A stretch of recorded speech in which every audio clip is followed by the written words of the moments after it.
You have tried. Maybe you tried carefully. You chose your words. You waited for the right moment. You kept your voice calm. You framed it as a need, not a complaint. A request, not an ultimatum. You were as reasonable as it is possible to be. And it did not work.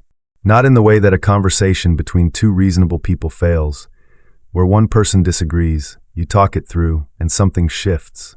It failed in a different way, a way that left you more confused than before you started, more uncertain about yourself, wondering whether you had said it wrong, whether you had timed it wrong, whether you were the one who was actually being unreasonable. That confusion is not an accident, because when you try to draw a line with a covert narcissist, you are not entering a negotiation. You are triggering a response, and that response has nothing to do with whether your request was fair. This video is about what actually happens when you try to set a limit with someone like this, and what, if anything, changes when you stop doing it the way you have always done it. Most advice about setting limits assumes something that is simply not true in these relationships. It assumes that the other person, when faced with a clearly expressed need, will weigh that need and decide how to respond. It assumes that clarity leads to understanding, that firmness leads to respect, that if you communicate well enough, the message will eventually land. That is how it works with most people. A covert narcissist does not process a limit the way other people do. When you say, "I need more space," "I need you to speak to me differently," "I need you to follow through on the things you say you will do," what they hear is not a reasonable request from someone they care about. What they register is a withdrawal of something they consider theirs. Your attention, your compliance, your consistent availability.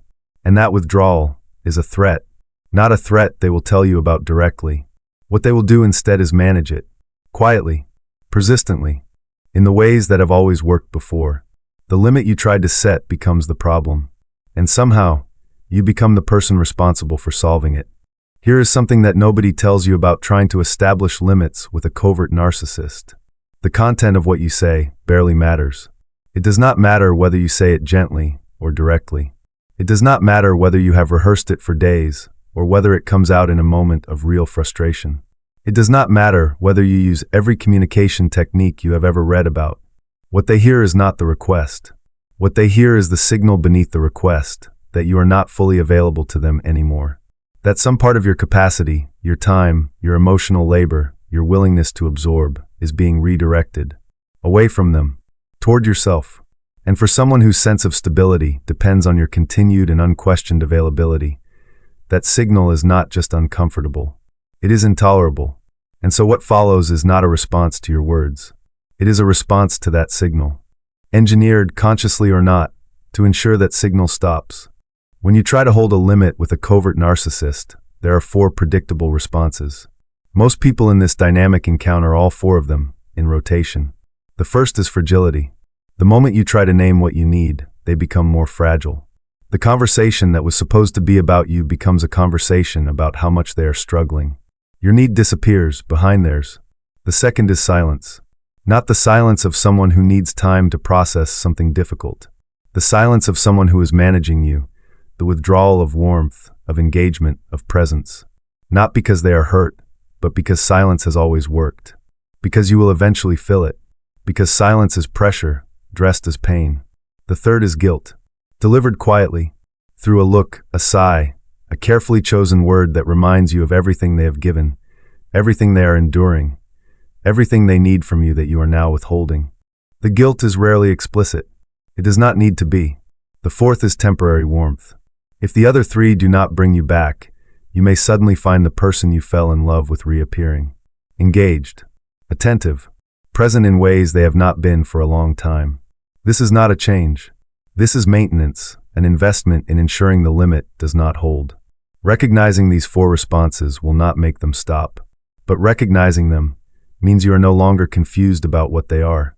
Let us talk about the guilt, because it is the most effective tool in this dynamic, and the hardest to disarm. The guilt that covert narcissists produce does not feel like manipulation. It feels like conscience. It arrives wearing the face of empathy, that voice inside you that says you are being unfair. You are expecting too much. You are not considering how this feels for them. That voice is not wrong to exist. Empathy is not a flaw. The ability to consider another person's experience is one of the things that makes you someone worth being in a relationship with. But in this dynamic, that empathy has been recruited. They have paid close attention to what kind of suffering moves you. What expression, what tone, what particular quality of quiet makes you put your own needs down and pick theirs up instead. And so the guilt arrives precisely calibrated to you. The way to begin dismantling it is not to stop caring. It is to ask a different question. Not, am I being unfair? But rather, would a genuinely fair person require me to have no needs at all? That question does not always have a comfortable answer, but it is an honest one. And honesty is where this ends. So what do you actually do? The first thing to understand is that the goal is not to make them accept your limit. That goal will exhaust you, because acceptance is not coming. The goal is to hold the limit regardless of whether they accept it. This requires something that most advice does not prepare you for. It requires you to become comfortable with their discomfort, with their fragility, with their silence, with the guilt they will produce, with the escalation that arrives when their usual responses stop working on you. And it requires you to stop explaining. Every time you explain your limit, justify it, soften it, add caveats, reassure them that it is not really about them, you are signaling that the limit is negotiable. That with the right argument, with enough guilt, with a sufficient performance of distress, it can be walked back. The limit that does not require explanation is the limit that holds. You do not owe them a debate about whether your need is valid. You do not owe them reassurance that you still care. What you owe them is honesty. And honesty in this context means saying what you will and will not do, and then doing exactly that. There is something important to prepare for. When you begin to hold steady, when you stop explaining, stop rescuing, stop absorbing the consequences of their choices, the performance will intensify before it recedes. The fragility will deepen. The silence will extend. The guilt will sharpen. And in some relationships, there will be something that looks, on the surface, like a genuine crisis, a level of distress you have never seen before, arriving precisely at the moment your limit is at its firmest. That escalation is disorienting, because it looks exactly like proof that you were wrong. It looks like evidence that they really were fragile all along, that you really have caused harm, that you need to step back and absorb again. You have not caused harm. What you have done is remove the automatic rescue. And the escalation is the system straining against that removal. Hold steady, not with coldness, not with cruelty. You can be present. You can acknowledge their pain. What you do not do is abandon the limit to make the performance stop, because the performance will stop when the limit holds, not before. There is something that happens when you begin to hold limits with a covert narcissist that nobody quite prepares you for. You stop wondering whether you are the problem. That question, am I asking too much, am I being unreasonable, is this somehow my fault, has been living inside you for a long time. It has been placed there carefully and kept alive, fed by every conversation that ended with you apologizing for something you are still not entirely sure you did. When you hold a limit and watch the response, you get your answer. Not from anything they say, from what they do. A person who genuinely cares about you will sometimes struggle with your limits. They will find them inconvenient. They may need time, but they will not make your need for space into a crisis that demands your immediate attention. They will not perform collapse every time you try to ask for something. They will not weaponize their fragility to ensure you remain in a particular role. The response to your limit tells you what you are actually in. And that clarity, however painful it is to arrive at, is not the end of your capacity to trust. It is the beginning of your capacity to stop placing that trust somewhere it was never going to be held safely. Let us be honest about the cost. Holding limits with a covert narcissist is not a technique. It is not a skill you can learn from a list and then apply cleanly and without consequence. It is a sustained act of self-respect in the face of consistent pressure to abandon it, and it costs something. It costs the comfort of being needed. For a long time, your role in this relationship was the capable one, the one who held things together, who stepped in, who absorbed the overflow. That role may have felt heavy, but it also felt like purpose.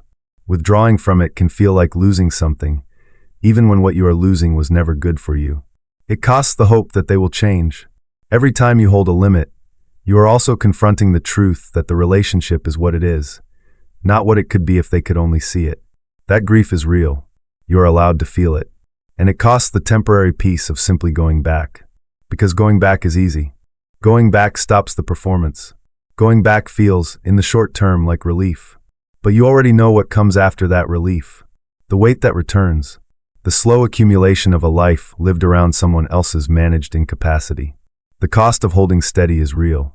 It is simply smaller than the cost of not holding it. If this video has described something you are living right now, take a moment with that. You are not asking too much.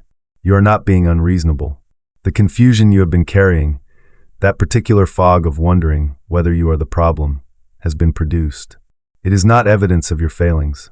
It is evidence of how long and how consistently you have been managed. Seeing it clearly does not mean you have to act immediately. It means you have more information than you had before.